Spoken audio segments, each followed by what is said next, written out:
and welcome to our last lunch bar of what has been a brilliant week.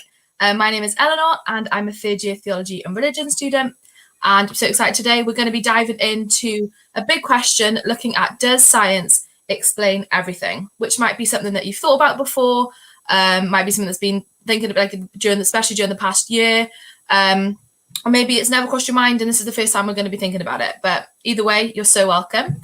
If you have any questions surrounding this topic or Christianity in general, head over to Slido and type in the code REALLUNCH5 where you can ask questions anonymously. So don't worry, don't be hesitant, don't be scared, just throw them in there, and then at the end we'll be able to answer those questions. So yeah, head over to that. Usually if you've ever been to a lunch bar before, we'll give away free food like Domino's or whatever, but because of the restrictions this year we've decided to give away one £25 Uber Eats voucher every lunchtime, which is great. Get your flat involved, get your house involved. And so to enter that, all you have to do is comment what lunch you're having on the Facebook below, and then you'll be entered and we'll let you know if you've won and send you the voucher. Also, if you can't stay with us for the whole of the talk today, absolutely no problem at all. The beauty of having things online is that they're here forever. So head over to our socials or to the Real Week Cardiff website where you can find the talk from today as well as all the past talks we've had. We've had a whole week of events, lunch bars and evening talks, international events, and they're all up there, so watch to your heart's content. And so today we have the lunch bar, and then in the evening we have a talk looking into real hope, which is at 7, as well as an international event. So if you are an international student, we'd love for you to head over to social media and look how you can get involved that way. Yeah, we've got lots of things going on. The week's coming to an end, but Real Week has still more to give. So yeah, as I said, we're going to dive into, does science explain everything? And as you can see, we've got Fergal with us, who's been helping us unpack the deep questions this week. So thank you so much for being here. And just in case anyone hasn't met you yet, could you tell us who you are, what you do, and maybe what you're going to do as soon as lockdown is properly over? What do you want to do? Love the word properly there. Hey, my name is Fergal. I work with students and I do this basically. I love helping students think about the big questions of life and unpacking some of the questions people have, particularly about Christianity. I work with students on the south coast of England, mostly. So that's where I live. I live in Portsmouth. What am I going to do? Right now, the main thing I can think of is being able to do this and actually seeing real faces in front of me, and not having to hear the noises of the city around me. I don't know whether you can hear it from your end, but also I'm just really looking forward to sitting in a coffee shop again, or sitting in a pub with some friends. Like, there's nothing that really beats that, is there? Absolutely. Thank you so much. So guys, yeah, just a reminder, head over to Slido for your questions, Real Lunch 5, and comment your lunch down below. I love reading through them every day. So it's like inspiration, as well as I love seeing how bougie some people's lunches are. So yeah, please do that. And over to Fergal. Amazing. Does science explain everything? Does science have all of the answers? Wherever I go speaking to university students, this is a critical question, because we live at a time when confidence is high in science's ability to to answer life's biggest questions and solve life's biggest problems. Over the last year, we've heard the government repeatedly reassure us that they are following the science. I mean, look how far we've come. The fact that I can be here with you when I'm here in Portsmouth and you are wherever you are at home right now. Science has been the engine of progress in our society over the centuries to develop steam engines and Teslas and Siri and vaccines. This week, I watched video footage from the surface of Mars. I don't know whether you did, but isn't that amazing, for crying out loud? Look how far we've come in society. And even if we don't have all the answers yet, surely it's just a matter of time until we do. Stephen Hawking, the late and great physicist who I admire, he once said, "Philosophy is dead. Scientists are the torchbearers of truth in the modern world." He's convinced that if you want to understand truth, if you want to discover the truth about reality, You should only believe what modern empirical science can back up. Whenever I talk to students, this is a common question and a common thought on university campuses. The retired Oxford professor, Peter Atkins, said something similar. There are real questions and there are stupid questions. And what he meant by real questions were scientific ones. It's unsurprising then that both of these respected scientists dismiss belief in God and say that the only things that exist in our world are those that can be materially tested through the scientific method. In other words, they believe philosophical naturalism as their view of the world, that the only things that exist are the material things in the realm of scientific discovery. But what should we think about this? Hawking's statement isn't actually a scientific statement. It's a philosophical one. If I ask Peter Atkin whether his statement is true, well, that isn't a scientific question. So is it not a real question? Which is kind of ironic given what Hawking said about philosophy being dead. That's exactly what his statement is.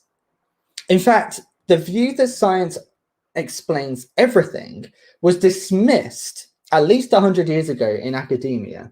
It was called logical positivism. Science doesn't lead to this philosophical naturalism as a view of life. Logical positivism does. As a science graduate, I loved science and I valued it in my degree, but not by saying it can explain everything that there is to explain in life, but by using it rightly within its limits and enjoying that. Chemistry can be used to chemically test the stones in an ancient ruin, but if I want to explain the development of hieroglyphics in Egypt, I need historians and linguists to do that. We don't just rely on forensic science to validate or discredit arguments in court. Judges and lawyers and juries would be lost without the role of eyewitness testimony to establish the truth. Science can help reduce infection rates and develop ventilators and understand viruses and create vaccines. But science can't tell a medic whether or not it is right to delay one patient's treatment in order to make space for another who is ill with a different illness. We need ethics to do that. It's a situation many people have faced this year. After I graduated, a few months after, I was in hospital.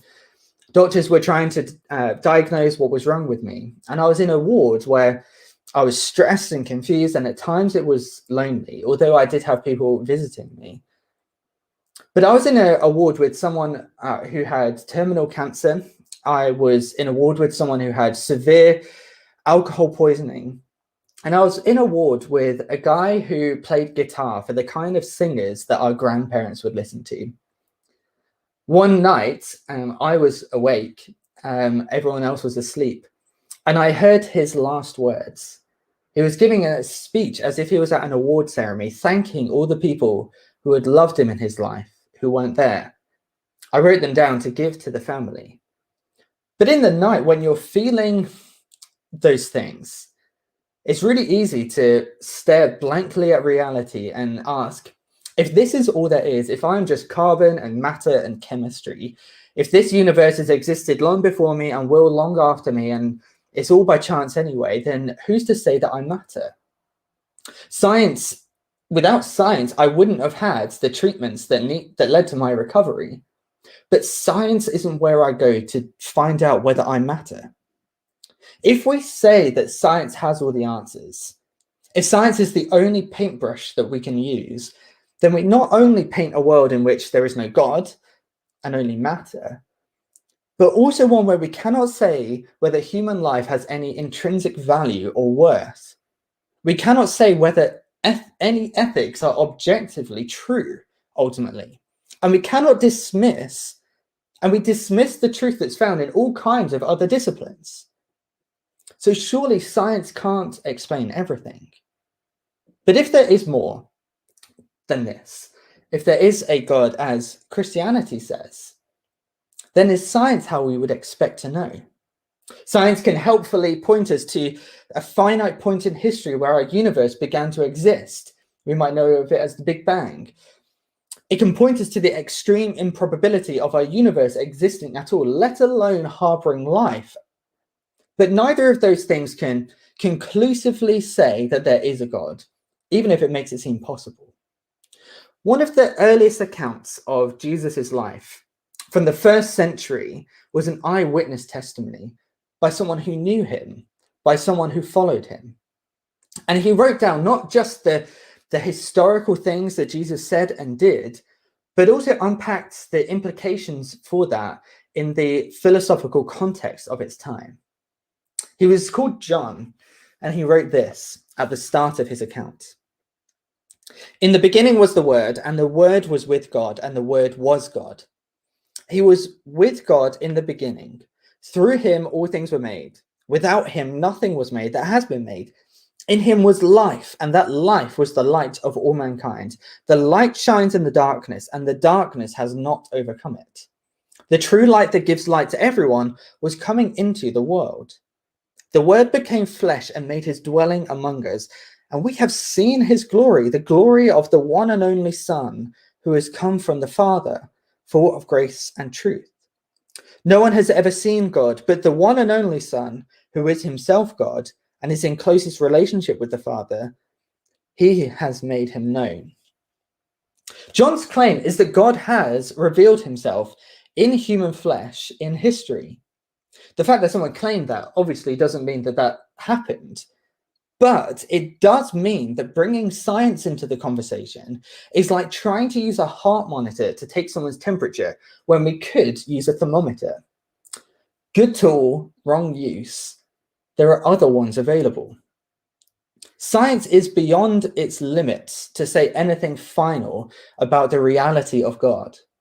But Christianity is not just based in the metaphysical claims in the realm of philosophy, but in real historical claims that we can verify.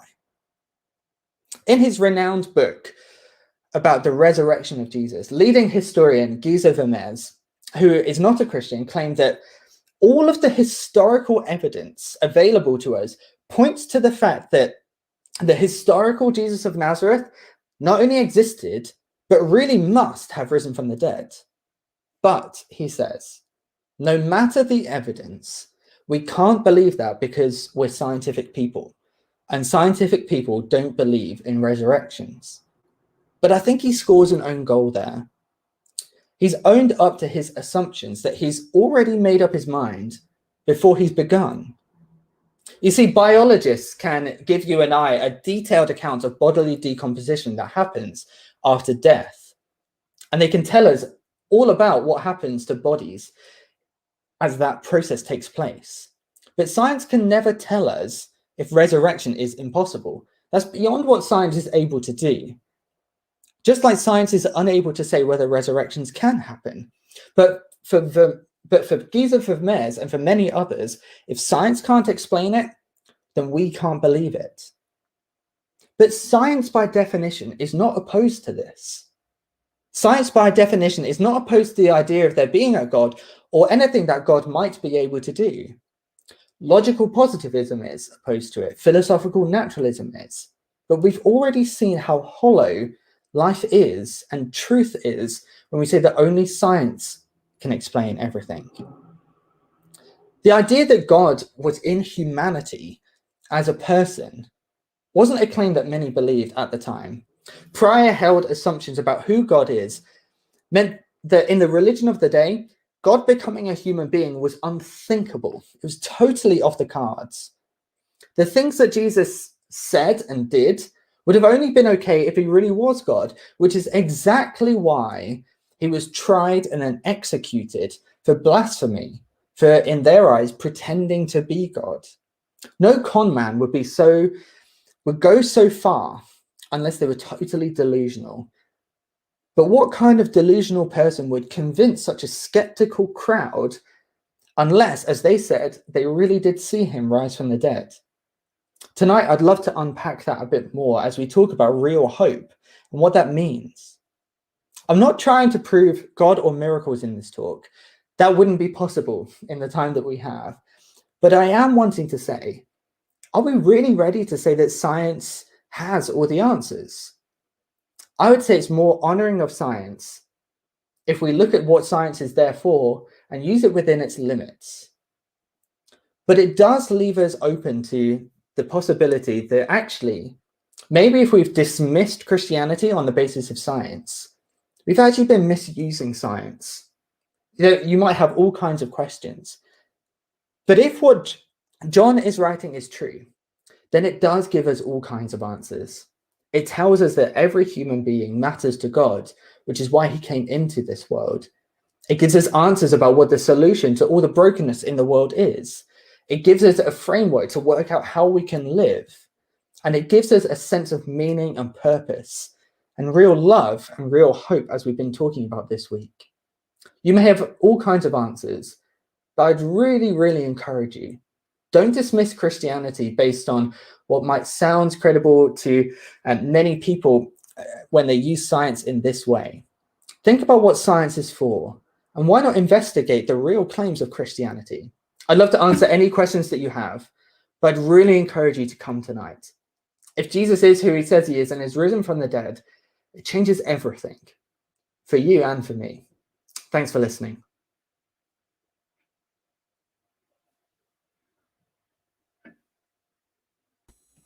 Amazing. Thank you so much, Fergal. So we're going to have a live Q&A now. So as I said earlier, head over to the Slido at Real Lunch 5 if you have any questions, and we will unpack that a bit. We've had a few coming in.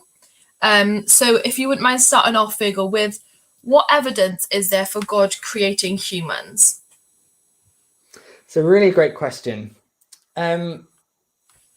Firstly, I'd love to say that often this question can come as, I remember once in school seeing a poster that had 2 columns on it.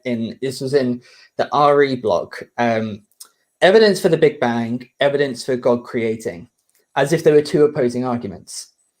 If a few weeks ago is Valentine's Day, if I asked you why your cheeks were blushing, whoever this is asking this question, and you gave me some kind of account of red blood cells rising to the surface of the skin or whatever, that would be one correct answer. But another correct answer would be maybe someone just asked you out and you're blushing because you like them. In a similar way, being a Christian doesn't mean that you discount scientific accounts for how human beings came about necessarily. What it does mean that it gives you the ultimate purpose. I would say that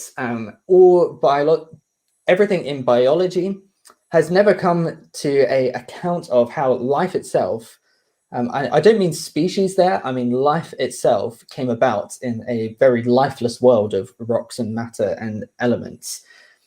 But Christianity gives us an account of how everything began. And I would say the fact that there is a beginning points that way. One of the biggest objections to Christianity early on was people said the universe has always existed, so how could there have been a God who created? But science has now shown us through, as we examine the red shift in the universe, as we see everything expanding, that there must have been a finite beginning, which we call the Big Bang, has pointed towards the possibility that there is a God. I'd say the main reason we can know is because, as John says, the one who the universe was made through has come and dwelt among us and shown himself to us. So if you want to find out, there's loads of interesting scientific arguments you can make. But I would say the best is you can read the accounts of Jesus for yourself and find out if he really is the real deal. Mm-hmm. Great, thank you so much. We've got a few more. Sorry, my Wi-Fi is a bit slow on them. So there's a question that says, if we can know that there is a God, how can we know which God? Amazing. That is such a good question.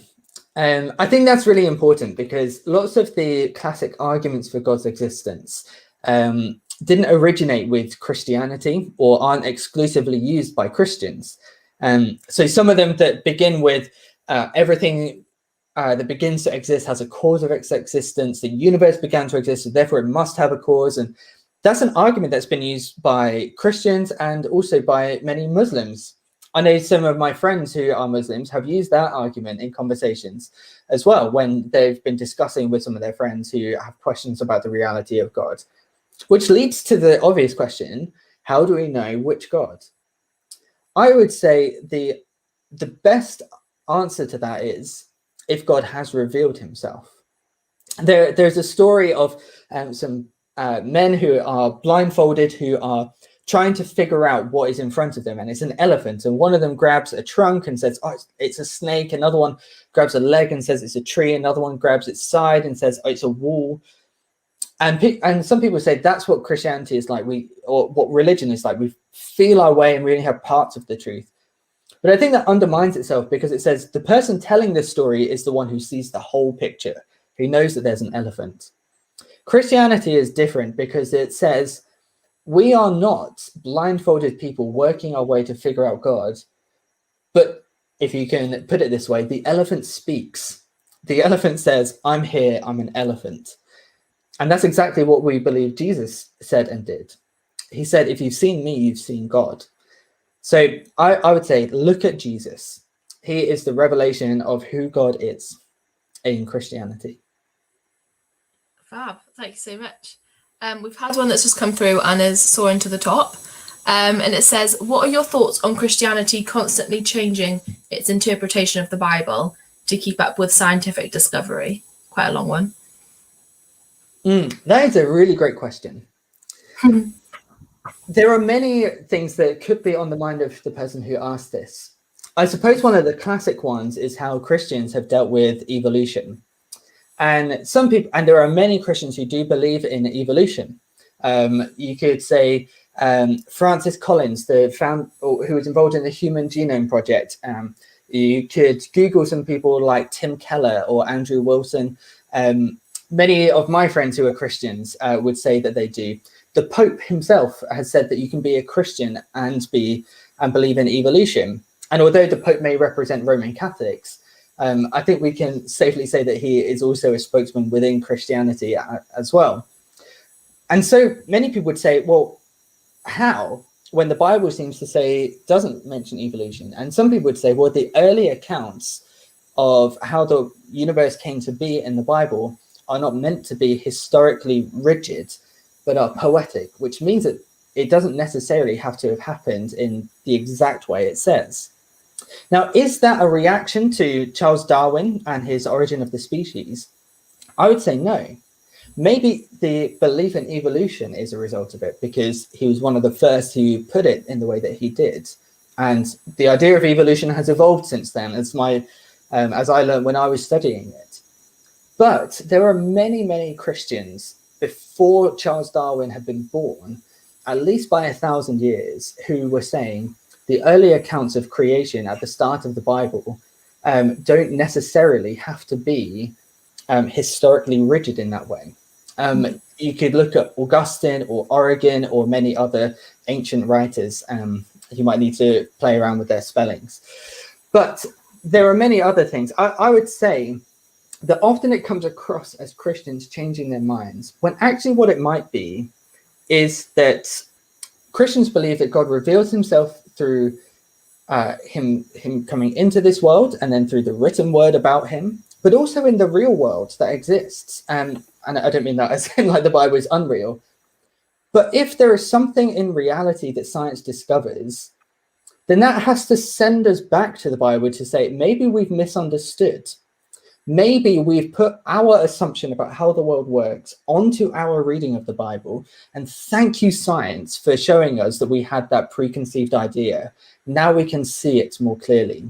Mm-hmm. That isn't changing our minds. That's just being honest and saying we need, that's intellectual humility, which is a foundation of science as well. I hope that helps. Yeah, no, that's really helpful. Thank you so much. And I think one final one on the slide here, it says, how can an intelligent person believe in miracles? Yeah, that's a great question.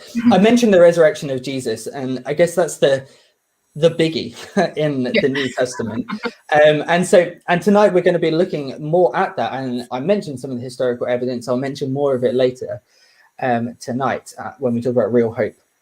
Imagine if I had, if I put £10 at the end of every week into a drawer in my house. I started it off with £100, and after that I ended up putting 10 in. if after 4 weeks I had less than £100 in there, my first thought isn't the laws of mathematics have been broken. It would be the laws of the country have been broken. Someone has broken in. That's what Christians are claiming when they say that miracles are happening. It's not that Christians don't believe in the laws of nature. What they do believe in is a personal being, God, who is the ground and source of all being and existence himself, and the source of all life, that he governs this world. And because he governs this world, that's why we can measure these physical laws. That's why many Christians were some of the earliest scientists. And they would say, well, if he governs it, he is allowed to, I guess you could put it, take that money. I'm not saying that God is a thief, I'm just using that. But also, many Christians would say that if you look at the miracles of Jesus, they weren't breaking the way that the world works, but putting the world back to the way it should work. The resurrection of Jesus is the great undoing of the greatest problem that we have in our world, the suffering and the evil and the death that we live with all around us. And he was putting the world to rights. They are signposts to the bigger story that this world isn't just spinning on with no narrative, but there is a story arc that we are living in that is moving towards the ultimate moment of hope where all things are put right. So that's what Christians believe. Amazing. Thanks so much. And that brings us nicely to a close on the Q&A. Thank you so much, Fergal, for answering those. And thanks, guys, for sending them in. Don't forget that we've got more events today. We've got the international event this afternoon. And then, as Fergal was saying, the evening event at 7. So do look out on social media and on the website for that. It'd be great. Do watch that. And don't forget to post your lunch. You've got like a minute left. Post lunch in the bottom and head over to watch the rest of the week's stuff if you've missed that. And yeah, do feel free to get in touch with us over social media and stuff like that. Thank you so much, guys, for joining us all week. We've loved having these lunch bars and it's been so great to dive into these questions. Yeah, so thank you so much and we'll see you later on.